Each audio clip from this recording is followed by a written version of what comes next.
Muy buenas a todos. Hoy continuamos con el Latin American Hip Preservation Symposium, organizado por mi persona y por el American Hip Research Foundation. Mi nombre es Roger Quesada Jiménez, soy médico costarricense. Actualmente me encuentro realizando mi fellow en el American Hip Institute y hoy vamos a hablar del manejo capsular en artroscopía de cadera. No tengo nada importante que declarar para la charla. Para iniciar, vamos a hablar un poco de la anatomía y los diferentes ligamentos que conforman la cadera. Sabemos que estos ligamentos son de los ligamentos más fuertes en cuanto a resistencia en el cuerpo. Formado por cuatro ligamentos: el ligamento iliofemoral, que tal vez es el ligamento que haya sido más estudiado, del cual vamos a hablar un poco más en detalle más adelante. Tenemos el ligamento pubofemoral, que nos conforma la porción inferior de la cápsula. Este ligamento nos proporciona una limitación, especialmente en rotación externa, en extensión. El ligamento isquiofemoral, que como vemos en la imagen, forma la parte posterior de la cápsula.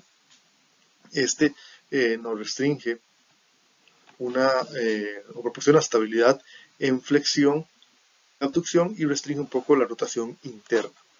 Esos tres ligamentos tienen una orientación longitudinal en el axis de la cadera. Y después tenemos las zonas orbiculares, que las zonas orbiculares son ligamentos con una distribución diferente, porque son ligamentos que se distribuyen de manera circular alrededor del cuello, generando como un anillo alrededor del cuello. Igual vamos a hablar un poco más en detalle más adelante. Como hablábamos, el ligamento iliofemoral es tal vez el ligamento más estudiado, tiene una conformación en una Y invertida.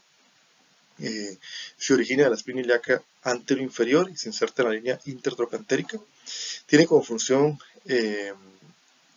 limitar la extensión excesiva de la cadera, así como limita la traslación anterior de la cadera, especialmente en flexión, y limita un poco la rotación interna.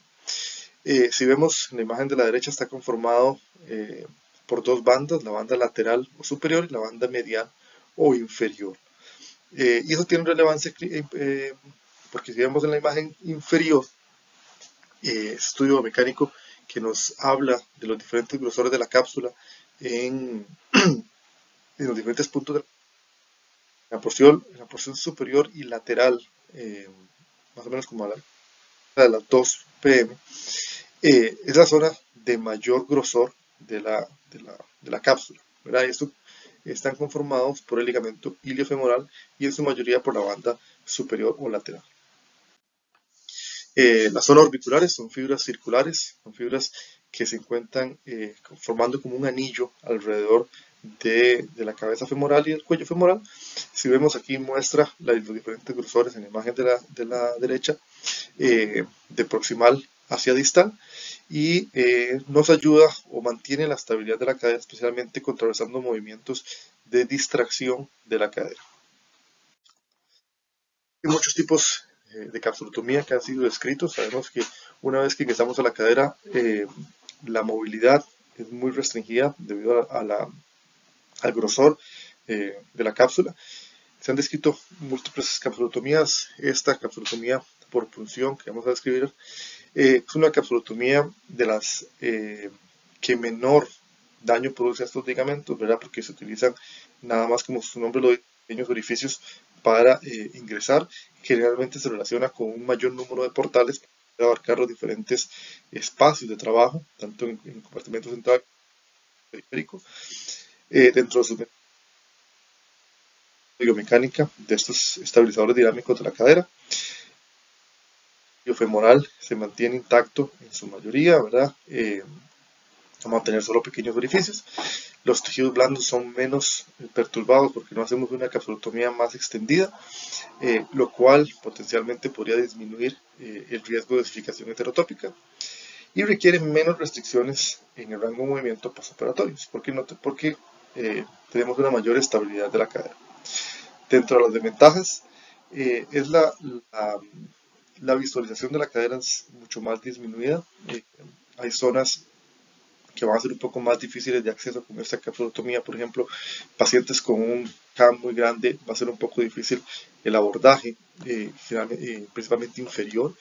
Sin embargo, para pacientes que no tengan deformidades tan grandes, para pacientes para reparaciones del labrum un poco más pequeñas, pues puede ser suficiente. Tenemos la capsulotomía interportal, ¿verdad? Que la capsulotomía interportal básicamente unimos el portal de las 12 con el portal anteromedial. Uno de los problemas con esta capsulotomía es que pasamos por la banda lateral como por la banda medial del ligamento iliofemoral, pero sí permite una adecuada movilidad tanto del compartimento central como del compartimento periférico. La capsulotomía en T es una extensión de la capsulotomía interportal hacia inferior, hacia la parte más distal, produciendo pues como su nombre lo dice, una T. Ese tipo de capsulotomía nos produce o nos brinda una mayor visualización principalmente del espacio periférico. Ese estudio habla de que por lo menos proporciona hasta 8 centímetros más de movilidad y visualización,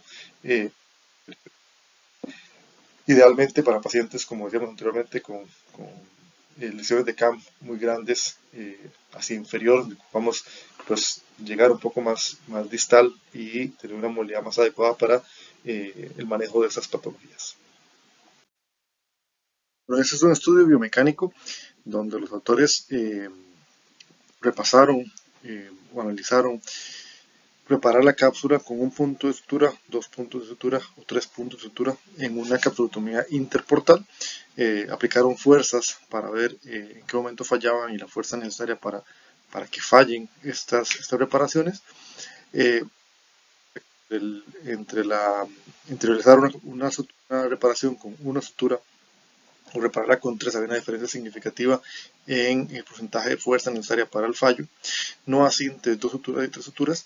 Sin embargo, la reparación con 3 suturas fue la que requirió mayor fuerza para hacer la que fallara. Como se ve en la imagen número 6, vemos que cómo falla cuando se aplica una fuerza. Es importante destacar que generalmente todas estas fallaron al aplicar la fuerza más una rotación externa de aproximadamente 36 grados. Con ese estudio los autores sugieren la importancia de reparar la cápsula idealmente con un mínimo de 3 suturas. Que comparó los diferentes tipos de capsulotomía o valoró 3 tipos de capsulotomía.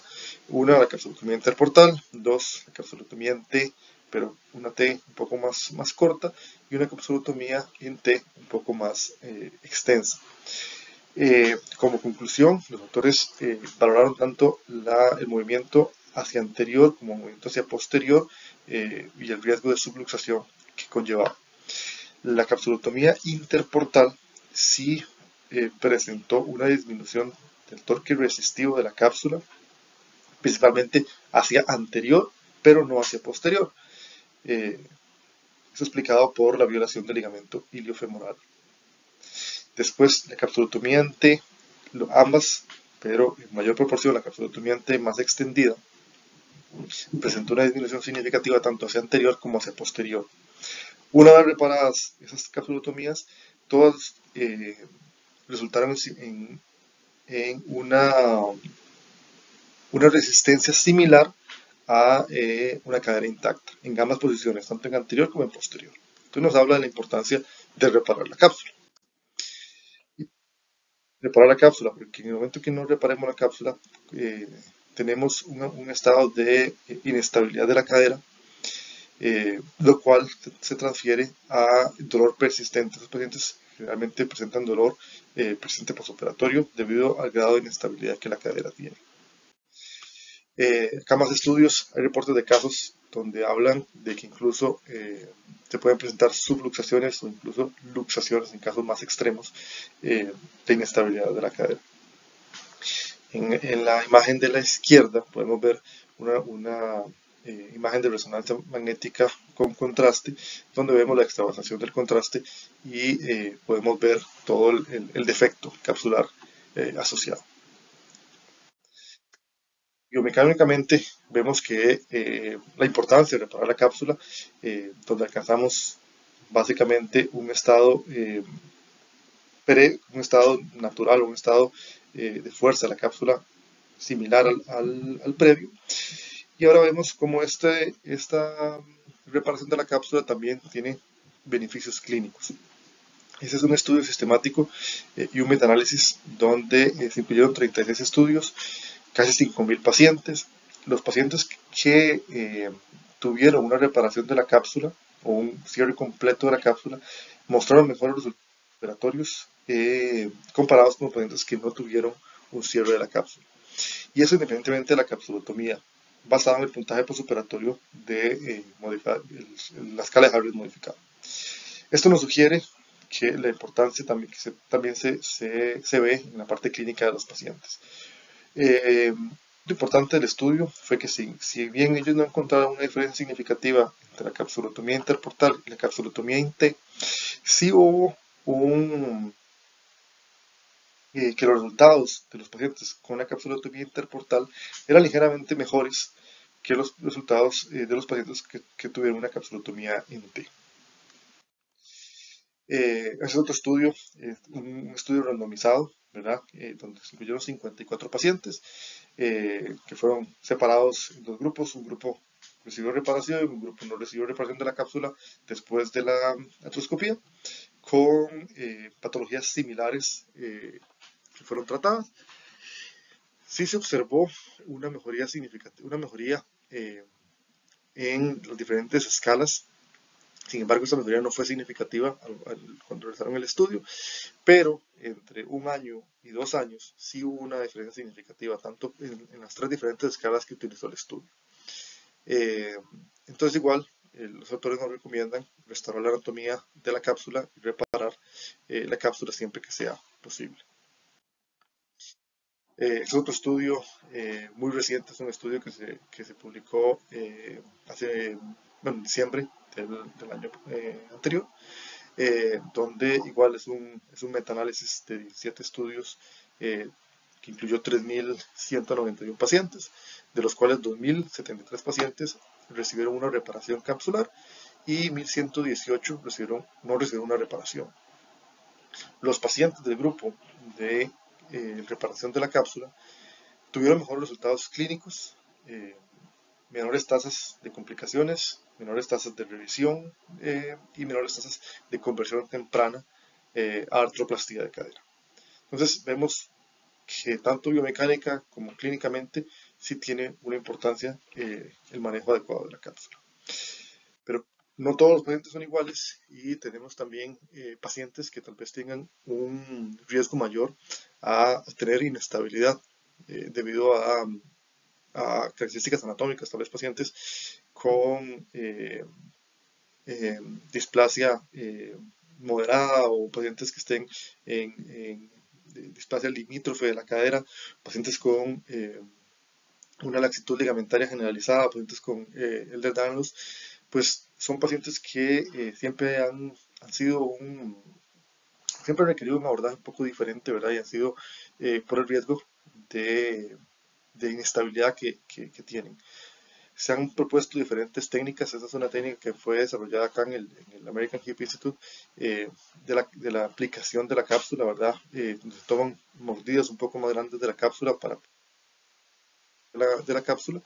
En este proceso también se desplaza la cápsula hacia inferior, lo cual ayuda a restaurar un poco más la estabilidad y a producir un mayor efecto un mayor efecto de estabilidad dentro de la cadera. Y vemos que los resultados clínicos de esa técnica es un estudio donde se compararon dos poblaciones, una población con laxitud ligamentaria generalizada y contra un grupo que no tenía esta condición. Ambos grupos a 2 años, cuando se realiza un manejo adecuado de la cápsula, presentaron resultados favorables y similares cuando se compararon uno contra el otro, tanto en las diferentes escalas, alcanzando PAS y MCID en niveles similares. Entonces, como conclusión, hay que tener un manejo individualizado del paciente, ¿verdad? No todos los pacientes son iguales, hay pacientes que, como decíamos anteriormente, pues traen un riesgo un poco mayor de inestabilidad. Y en los pacientes podemos considerar o capsulotomías un poco más conservadoras, o en el caso de hacer una capsulotomía más extendida, tener en cuenta diferentes técnicas para hacer una aplicación de la cápsula y darle mayor estabilidad. Esto es importante, o nos lleva a la importancia del conocimiento de las diferentes técnicas de capsulotomías y la anatomía en general de la cápsula. Y en general creo que todos vemos la importancia de reparar la cápsula después de la artroscopía de cadera. Esto se traduce en mejores resultados clínicos, menores tasas de artroscopía de revisión y menores tasas de conversión a artroplastía de manera temprana. Muchas gracias.